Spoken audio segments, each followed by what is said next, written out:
So the evils of Islam. First, I want to talk about why I'm making this video.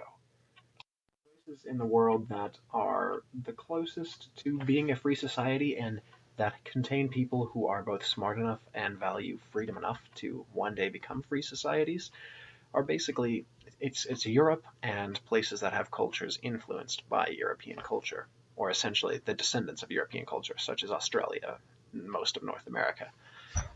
And the greatest threat to these cultures today seems to me to be the spread of Islam.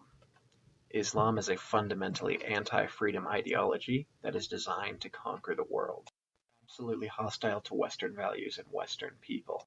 The tragedy that these people in Europe and European cultures who value freedom, demographically, they are decreasing over time, and these people who hold these violent ideas are increasing. It's also extremely troubling that governments in European cultures are importing these people with the dangerous ideas and making it extremely hard through high tax burdens for their native populations to increase in number. And people living in these European cultures, because they have that value of freedom and compassion that's instilled to them by their, essentially by the fact that they are heirs to the Christian ideology, if not Christians themselves, they help these people who are destroying them and their culture.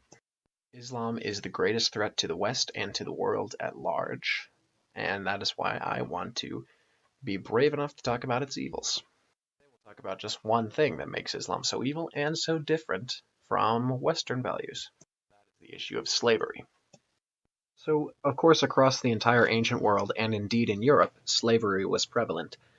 So the first event I want to mention here is in the year 873, Pope John VIII commanded under penalty of sin that all Christians who hold other Christians as slaves must set them free.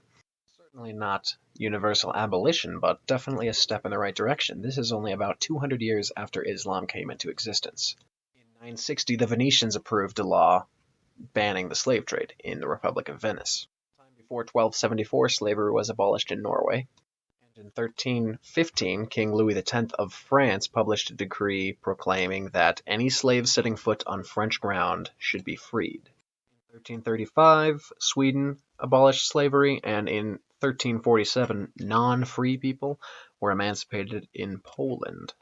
Then as we begin to enter the colonial period, obviously we do see a resurgence of slavery in the New World at the hands of Europeans. However, in 1537, Pope Paul III forbade slavery of the indigenous peoples of America, as well as any other new populations that would have been discovered. This was quite interesting. Spaniards had used the native populations in gold mines in Central and South America in the past.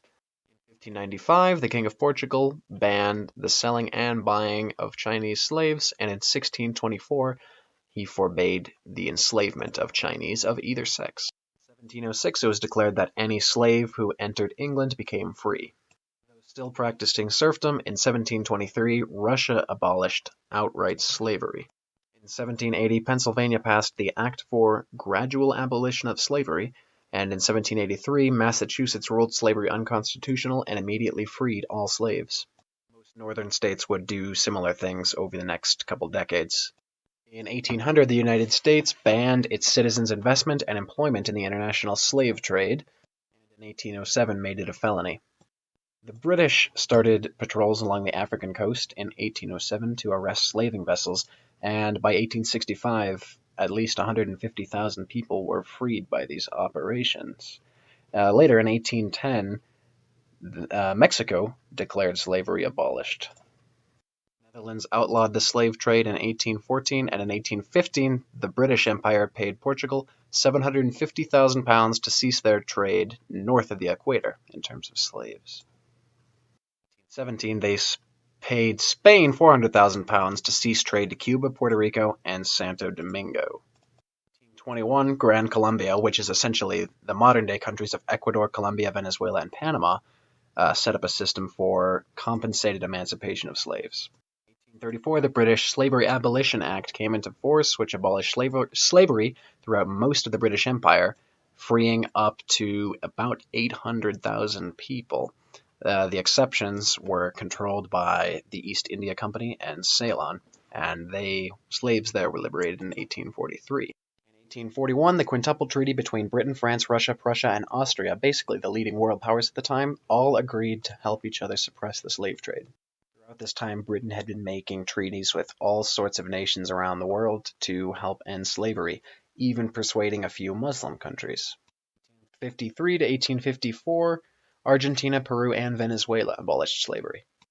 1859, the transatlantic slave trade completely was over, and in 1861, Russia freed all its serfs. In 1861 also, a 4-year-long civil war began between the United States and the Confederacy, largely due to the issue of slavery. In 1863, Lincoln issued the Emancipation Proclamation, declaring free all the slaves in Confederate territory, and in 1888, Brazil enacts something called the Golden Law, which declared the total abolition of all slaves with immediate effect, without indemnities to former masters. So by 1900, there was no slavery in any part of any European empire, at least by conventional standards. The only slavery we'd see in the West after this point was due to communists and fascists forcing labor on people. Of course, conscription, but that's a topic for another day. Let's take a look at the history of slavery in Islam. One thing that's fundamentally different between slavery in Islam and slavery in the West is that slavery in the West was almost exclusively just for labor, and it often ended up being like plantation labor, especially in the Americas. This played a role, but slaves were also largely taken, many female slaves were taken and used for sexual gratification of the master. Another key difference is that slavery seems to be very highly condemned by the preachings of Jesus Christ and is openly accepted by Mohammed and Islam. Let's actually examine a few more statistics here. 2/3 of slaves across the Atlantic were men because they were better able to keep up with physical labor, while the Arab or Islamic slave trade, basically across the Sahara Desert, there were 2 women for every man because that's kind of how sexual slavery works. Approximately 11 million Africans were enslaved during the timeline of sort of the triangle trade from about the 1500s up until the 1800s. Similar timeline, 28 million Africans were enslaved in the Muslim Middle East and taken to the Muslim Middle East. But it's calculated that about 80% of those captured by the Muslim slave traders originally died before reaching the markets. So over 14 centuries of Muslim slave raids into Africa, there may have been as many as 112 million slaves initially taken. 112 million dead as a result. At least 140 million taken from Africa by Muslims. There were also Muslim raids on coasts of Europe, where North African Muslims possibly took up to 1 million Europeans between 1530 and 1780. A lot of these people would work as galley slaves, concubines, that sort of thing. They also, these same pirates, took people from as far away as Britain and even Iceland. 7,000 English were taken from 1622 to 1644. A lot of these people were just passengers or crews of ships. So yeah, up to 1.25 million Europeans taken as slaves from these northern African pirates. They had an entire system in Central and Eastern Europe where they would take the young boys of families there, of Christian families, and they would convert them to Islam, and they would often use them they had this entire system where they take them and use them in the military, essentially. That's kind of what janissaries are. So the first thing we see about a really Muslim country abolishing slavery is in 1877. The then current government of Egypt abolished slavery. In 1879, Bulgaria, which was now newly independent, abolished slavery after 500 years of Ottoman rule, where slavery was extremely prevalent. In 1882, we have the Ottomans actually abolishing slavery, although this didn't seem to end until at least the early 1900s. From 1922 to 1924, we have Morocco, Afghanistan, and Iraq abolishing slavery. 1828, Iran abolished slavery, and later in 1935, the Italian general Emilio de Bono proclaimed slavery illegal in the Ethiopian Empire. In the time period where our grandparents were young adults, we have Qatar abolishing slavery in 1952, Niger in 1960, although slavery was not actually made illegal in Niger until 2003. Saudi Arabia abolishing slavery in 1962, after several African nations had gained their independence. Yemen abolished slavery in 1962 also, the UAE in 1964, Oman in 1970. The Beatles broke up before Oman abolished slavery. Mauritania in 1981. Mauritania makes slavery a crime in 2007. A lot of these didn't seem to mean much. In Afghanistan, there are thousands of girls and young boys sold into sexual slavery every year. Egypt has the second most women traded as sexual slaves every year. Indonesia, sexual exploitation and sex slavery is a huge problem as well. And there are about 600,000 slaves in Mauritania, which is nearly 20% of the country's entire population. There's a lot of debt bondage slavery in Pakistan, and children between 5 and 12 are often sold to wealthy Saudi Arabian men as sex slaves in 2016, in 2017.